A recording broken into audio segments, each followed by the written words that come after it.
ఓం అయం ముహూర్తస్సు ముహూర్తోస్తు అపవిత్ర పవిత్రో వా సర్వావస్థాంగతోపి వా యస్మరేత్ పుండరీకాక్షం సభాఖ్యాంతర శుచిః శ్రీమన్మహాగణాధిపతయే నమః లక్ష్మీనారాయణాయ నమో నమః. ఓం అయం ముహూర్తస్సు ముహూర్తోస్తు ప్రార్థన నమస్కారాన్ సమర్పయామి. ఓం గణానాం త్వా గణపతిం హవామహే కవిం కవీనాముపమస్రోస్తవం జ్యేష్ఠరాజం బ్రహ్మణాం బ్రహ్మణస్పద ఆనశృణ్వన్నోతిభిः సీదసాదనం అక్షతాన్ సమర్పయామి. ప్రార్థన నమస్కారాన్ సమర్పయామి. ఓం శ్రీమన్మహాగణాధిపతయే నమః లక్ష్మీనారాయణాయ నమో నమః. ఓం కర్పూర పరిమళ శోభిత మంగళ నీరాజనం రాజాధిరాజాయ ప్రసహ్యసాహినే నమో వయం మయ్యి శ్రవణాయ కుర్మహే సమీ కామాం కామకామాయ. అమ్మా శశి, చూసావా అల్లుడు నీకోసం ఎలాంటి గిఫ్ట్ ఇచ్చాడో? Thank you Balu. It's okay Shashi. Congratulations అమ్మా. ఈ రోజు నుంచి ఈ కంపెనీ నీది. ఇక నుంచి ఈ కంపెనీకి సంబంధించిన ప్రతిదీ కూడా శశి గ్రూప్ ఆఫ్ ఇండస్ట్రీస్ పేరు మీదనే జరుగుతాయి. రామా.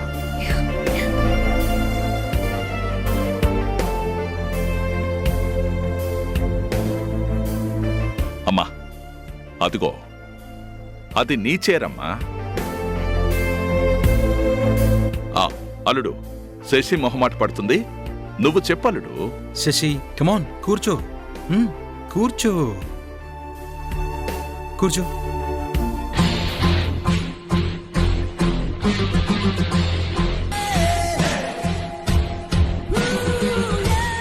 శశి నువ్వు అలా కూర్చుంటే ఆ చైర్కు ఒక అందం, ఒక గౌరవం, ఒక గుర్తింపు వచ్చినట్టుందమ్మా.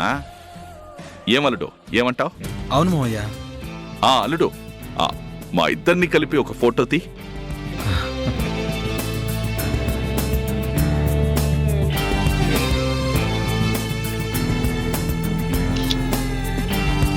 థ్యాంక్స్ అల్లుడు. నువ్వు కూడా నిలబడు, మీ ఇద్దరిని కలిపి నేను ఒక ఫోటో తీస్తాను. ఓకే మావయ్య.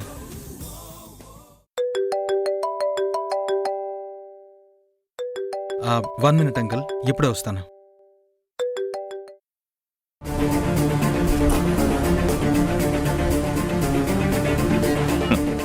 అమ్మా శశి, ఈ కుర్చీ మన చేతికి రావడానికి ఇన్ని రోజులు పట్టింది. దీనికోసం నేను తపస్సు చేశాను, కానీ నాకు దక్కలేదు. ఇప్పుడు నీ చేతికి చిక్కిందమ్మా. ఇప్పటి నుంచి రాజ్యమంతా నీదే. ఇక్కడంతా మనం చెప్పిందే జరగాలి. మనం ఏమనుకుంటే అదే జరిగి తీరాలి. మీరే చూస్తారు కదా డాడ్, ఈ స్థానం దక్కించుకోవడం కోసం మనం చాలా కష్టపడ్డాం. ఇప్పటికే అవకాశం దొరికింది. ఇక చూడండి, రేపటి నుంచి ఎలా ఆడుకుంటానో మీరే చూస్తారుగా.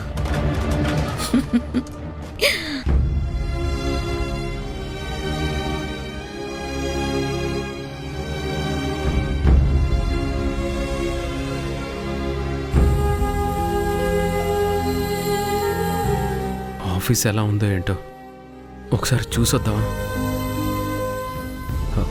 వద్దులే, అక్కడికి వెళ్తే మళ్ళీ ఏదో ఆశతో వచ్చాను అనుకుంటారు. వెళ్ళకపోవడమే మంచిది. ఇన్ని రోజులు నాకు అన్నం పెట్టిన ఆఫీస్, అది నాకు దేవాలయంతో సమానం. ఒక్కసారి చూసొస్తే ఏమవుతుంది?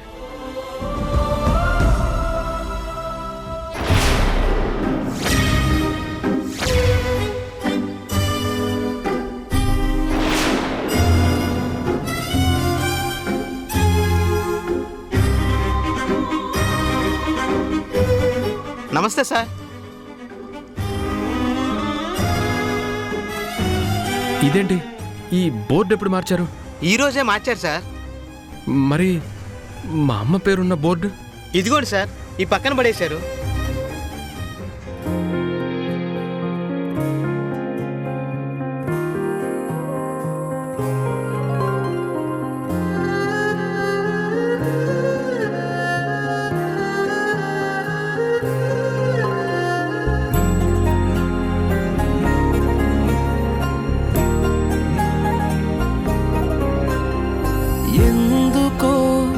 ఎచటికో తెలియది పయనం ముందుకో వెనకకో బ్రతుకులో గమనం పొరపాటును అలవాటును బలహీనులే బలి జీవుల విధికే ఇది చలిమంటనా రగిలే మా మనసే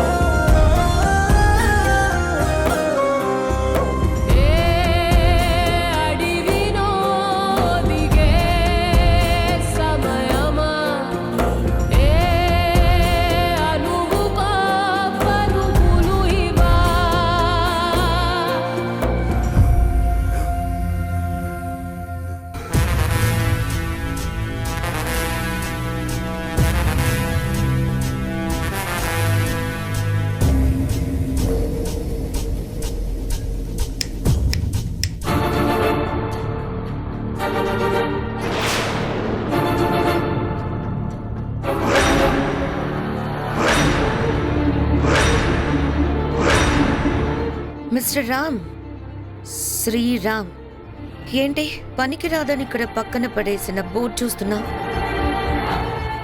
ఓ, మీ అమ్మ పేరున ఉండాల్సిన కంపెనీ పేరు మారిపోయిందేంటా అని చూస్తున్నావా? మార్చేశాను, మొత్తం మార్చేశాను. పనికి రాని చెత్తని బయటికి పంపించేశాను. నిన్నెలా అయితే బయటికి నెట్టేశానో, ఇదిగో ఈ బోర్డును కూడా చెత్తలాగా మార్చేశాను. This is my world. Welcome to Shashi group of industries, mister Sriram. అసలు నీ టార్గెట్ ఏంటి శశి? నేను కదా, నిన్ను మోసం చేసింది నేను. పెళ్లి చేసుకుంటానని చెప్పి నిన్ను కాదని మరో ఆడదాని మెడలో తాళి కట్టింది నేను. న్యాయంగా ఆలోచిస్తే నువ్వు నన్ను నాశనం చేయాలి, నా జీవితం ఎందుకు పనికి రాకుండా చేయాలి. అప్పటికీ నీ కక్ష తీరకపోతే నన్ను చంపేయాలి. అది కదా నీ టార్గెట్. అవన్నీ వదిలేసి ఎందుకు ఇలాంటి పనులు చేస్తున్నావు? మా కుటుంబాన్ని ఎందుకు సాధిస్తున్నావు? మా అమ్మ పేరు తీసేసి నీ పేరు పెట్టుకొని ఏం సాధించావు? కోపంగా ఉంది కదా, నన్ను పీక పిసికి చంపేయాలన్నంత కసిగా ఉంది కదా. ఇదే నాకు కావాలి. ఇలాగే నాకు చాలా సార్లు అనిపించింది, కానీ నిన్నేం చేయలేదు.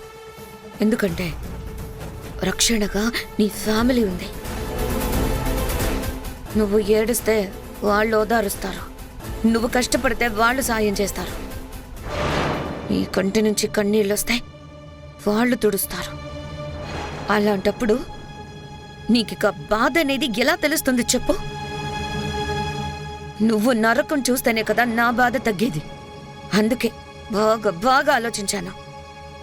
నీకు ప్రొటెక్షన్గా ఉన్నా నీ ఫ్యామిలీని దూరం చేశాను. నీకెంత కష్టం వచ్చినా నువ్వు లెక్క చేయవరా? ఎందుకంటే నువ్వు మొండి మనిషివి. ఏదైనా ఓర్చుకుంటావు, కానీ నీ కుటుంబానికి ఏదైనా అయితే నువ్వు తట్టుకోలేవు. అదే నీ వీక్ పాయింట్. అది పట్టుకున్నాను రామ్. అందుకే బాలుని పెళ్లి చేసుకొని మీ ఇంటికొచ్చాను. నిన్ను బయటికి పంపించి కుటుంబానికి దూరం చేశాను. ఇల్లు, బిజినెస్ అన్ని నా సొంతం చేసుకున్నాను. చివరికి దిగో ఈ రాణి గ్రూప్ ఆఫ్ ఇండస్ట్రీస్ని చెత్త కింద పడేసి అక్కడ నా నేమ్ రాయించాను.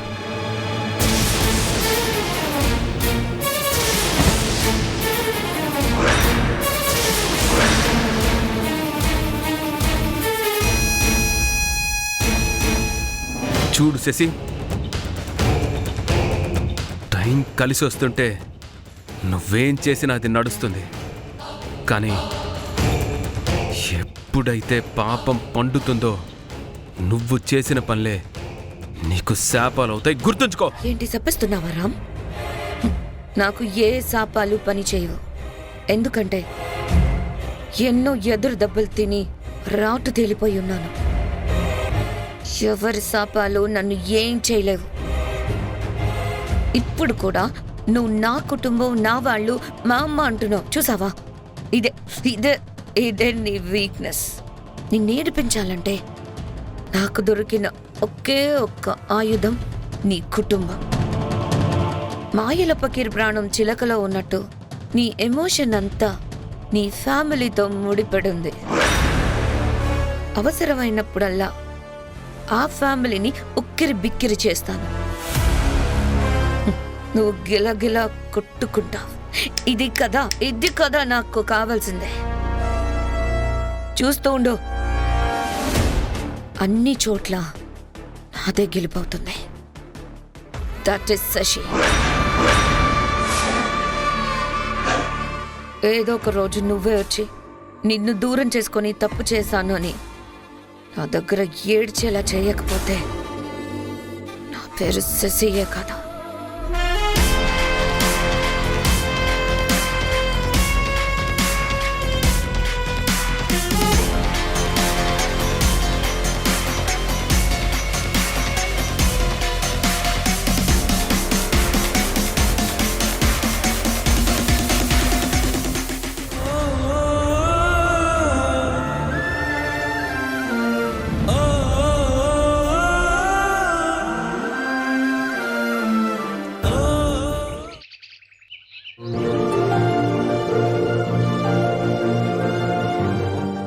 అమ్మా రాణి, రాణి.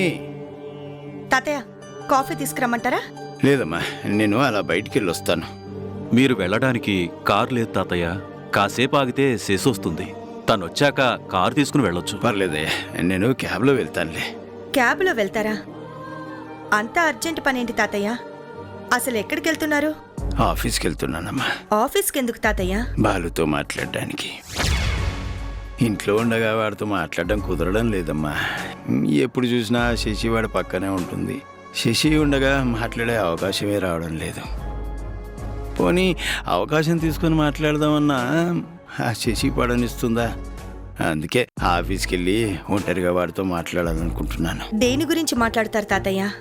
ఇంకా దేని గురించమ్మా, ఈ ఇంటి గురించే. ఈ ఇంటి పరిస్థితులు రోజు రోజుకి దిగజారిపోతున్నాయి. ఈ ఇంట్లో మన స్థానం ప్రశ్నార్థకంగా మారింది. ఇలా ఎంతకాలం? నిజమే తాతయ్య. కానీ బాలు మీతో మాట్లాడతాడంటారా? వాడిప్పుడు ఆ శశి చేతిలో కీలుబొమ్మగా మారిపోయాడు. అలాంటి మనిషి మీ మాట వింటాడంటారా? అవును తాతయ్య, వాడి ప్రవర్తన పూర్తిగా మారిపోయింది. వాడు ఒకప్పటి బాలు కాదు. వదిలేయండి తాతయ్య. వదిలేస్తే ఎలా? ఈ పరిస్థితులు ఎలా బాగుపడతాయమ్మా? ఒకప్పుడు ఎలా ఉండేవాళ్ళం, ఇప్పుడు ఎలా ఉంటున్నాం? ఒకే గూటి కింద ఉంటున్నా ఎవరికి వారన్నట్టే బ్రతుకుతున్నామమ్మా. ఇలా ఎంతకాలం? ఏదో ఒక రోజు దీనికి ముగింపు చెప్పాలి కదా. తల్లిదండ్రులంటే వాడికి గౌరవం లేదు. అత్తామామలంటే శశికి మర్యాద లేదు. ఆడపడుచంటే ప్రేమ లేదు. ఇక నా గురించి అడిగే అవసరమే లేదు. మీరింకా నన్ను తాతయ్య తాతయ్య అని పిలుస్తున్నారు. వాళ్ళైతే నన్ను ఎప్పుడూ లెక్కలోంచి తీసేశారమ్మా. మనం కోరుకున్న కుటుంబం ఇది కాదమ్మా.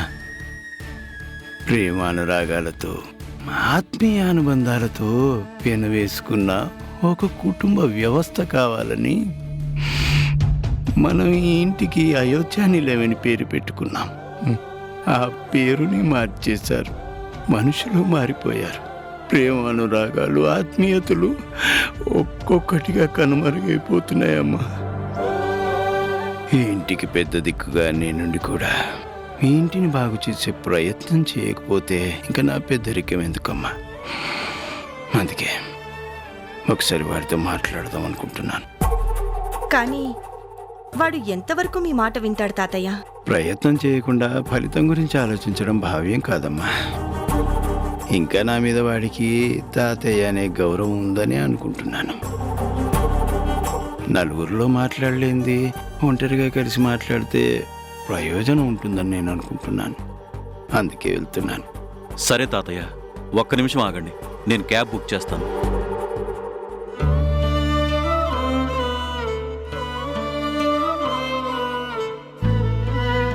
ఆ, 2 నిమిషాల్లో క్యాబ్ వస్తుంది తాతయ్య. వెళ్ళొస్తానమ్మా.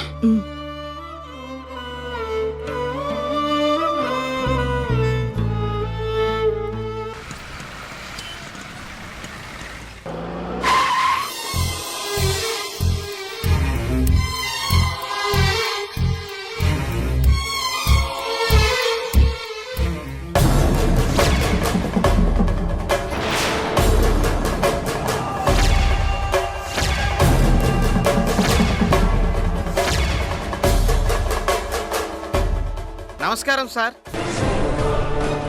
ఏంటయ్యా ఇది? ఈ బోర్డు ఏంటి? ఇక్కడ రాణి గ్రూప్ ఆఫ్ ఇండస్ట్రీస్ అని బోర్డు ఉండాలి కదా, మరి ఇది ఎలా వచ్చింది? నిన్ననే మార్చారు సార్. ఎవరు మార్చారు? ఎందుకు మార్చారు? బాలు సారే మార్చారు సార్. బాలు మార్చాడా?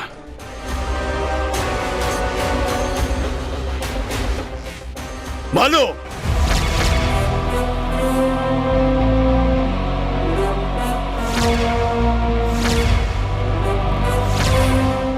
నువ్వా? నువ్వెందుకు ఇక్కడ ఉన్నావు? నా మనవడు కూర్చునే కుర్చీలో నువ్వెందుకు కూర్చున్నావు? ముందలా కూర్చోండి సూర్యనారాయణ గారు. ఆ ఎండన పడి వచ్చినట్టున్నారు కదా, ఏం తీసుకుంటారు? కూల్ డ్రింక్ ఏమైనా తెప్పించనా? నీ మర్యాదల తర్వాత ముందు నేను అడిగిన ప్రశ్నకు సమాధానం చెప్పు. నా మనవడి కుర్చీలో నువ్వెందుకు కూర్చున్నావు? బయట నా మనవరాలి పేరుతో ఉన్న బోర్డును తీసేసి నీ కూతురు పేరు ఎలా పెట్టుకున్నావు? అబ్బబ్బబ్బబ్బబ్బా, ఎందుకలా ఆవేశపడుతున్నారు? వయసు మీద పడింది కదా, అంత ఆవేశం మంచిది కాదండి. అయినా నా కూతురు ఆఫీసులో నేను కాకపోతే ఇంకెవరు కూర్చుంటారు? అంటే పేరు మార్చినంత మాత్రాన అన్నీ నీ సొంతం అయిపోతాయా? అసలు ఈ పేరు మార్చింది ఎవరు? తాతయ్య మీరా? ఎంతసేపు అయింది వచ్చి? హా, మీ తాతయ్య రావడము, నా మీద పోట్లాడడం అన్నీ జరిగిపోయాయి అల్లుడు. ఏంటి తాతయ్య, మా మామయ్య గారితో నీ గొడవ ఏంటి? హా, నేను నీ కుర్చీలో కూర్చున్నానని మీ తాతయ్యకి కోపం వచ్చింది అల్లుడు. ఓస్ అంతేనా? నేనే కూర్చోమన్నాను, అందులో తప్పే ఉంది తాతయ్య. తప్పేరా? ఇది తప్పే. మనం ఇంట్లో ఉన్నప్పుడు మనం ఎలాగైనా ఉండొచ్చు, పర్వాలేదు. కానీ బయటకు వచ్చినప్పుడు మనం పాటించాల్సిన కొన్ని నియమాలు, పద్ధతులు ఉంటాయి. అవి మనం పాటించే తీరాలి. అసలు ఏం చేస్తున్నావురా నువ్వు? కంపెనీ పేరును ఎందుకు మార్చావురా? రాణి గ్రూప్ ఆఫ్ ఇండస్ట్రీస్ గా ఉన్న ఆ పేరుని శశిరేఖ పేరుతో ఎందుకు మార్చావు? నేనే మార్చాను తాతయ్య. ఎందుకు మార్చావు? ఆ అవసరం ఏంటి? శశి పేరు మీద మారిస్తే నాకు బాగా కలిసి వస్తుందని నా జాతకం చూసిన జ్యోతిష్యుడు చెప్పాడంట తాతయ్య. మా మామగారు చూపించారు, అందుకే మార్పించాను. అంటే నీ ఇష్టానికి నువ్వు నిర్ణయం తీసుకుని పేరు మారుస్తావా? కనీసం మాతో ఒక్క మాట అయినా చెప్పాలని నీకు అనిపించలేదా? ఈ రోజు నేను ఇక్కడికి రాకుంటే అసలు నాకు ఈ విషయమే తెలిసేది కాదు. తర్వాత చెప్దాం అనుకున్నాను తాతయ్య. అయినా ఇదేమైనా పెద్ద విషయమా తాతయ్య? ఆఫ్టర్ ఆల్ పేరే కదా.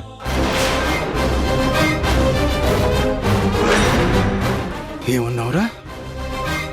ఆఫ్టర్ ఆల్ పేరా? Rani group of industries after all పేరా?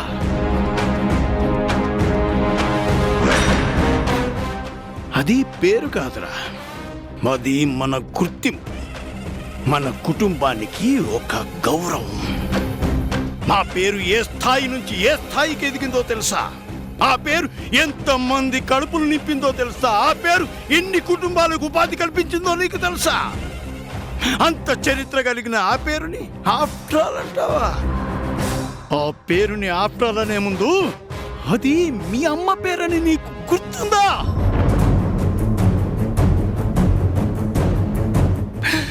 ఆ రోజు అయోధ్య నిలయాన్ని శశిరేఖ నిలయంగా మారిస్తే పోనీలే, గొడవలెందుకులని మేము ఊరుకుంటే ఈరోజు కంపెనీ పేరునే మార్చేస్తావా? ఏంటండి సూర్యనారాయణ గారు, ఇంత చిన్న విషయానికి అంత కోప్పడుతున్నారేంటి? రాణి అనే పేరు రాముకి కలిసొస్తుంది గాని బాలుకి కలిసి రాదు అన్నాను. అందుకే శశి పేరున మార్చేశారు. అందులో తప్పేముంది? హా, అయినా మనుషులే శాశ్వతం కానప్పుడు ఇక ఆ పేర్లదేముంది లేండి. నువ్వు నార్మై దుర్గా ప్రసాద్.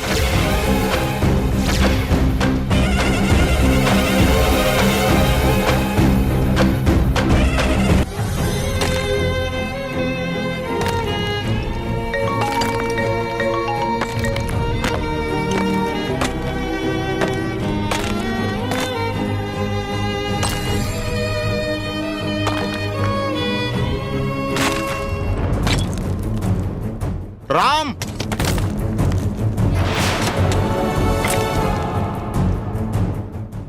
రామా